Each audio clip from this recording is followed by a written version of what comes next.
At dahil gusto nating makatikim ng masarap na kutsinta, tayo ay nagbabad ng bigas. At ito ay ating gigilingin dito sa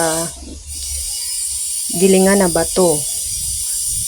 Ito nga ay nung sinaunang panahon pa itong gilingan na ito.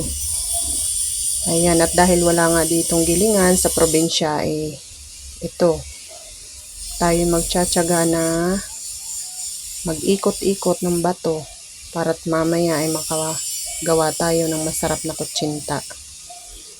Ayan. Lalagyan mo lang ng mga tubig para mabilis itong ikutin.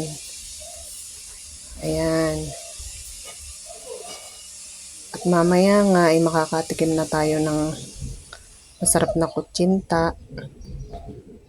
Ayan. Siguro mga kalahating oras bago tayo dito matapos. Ayan.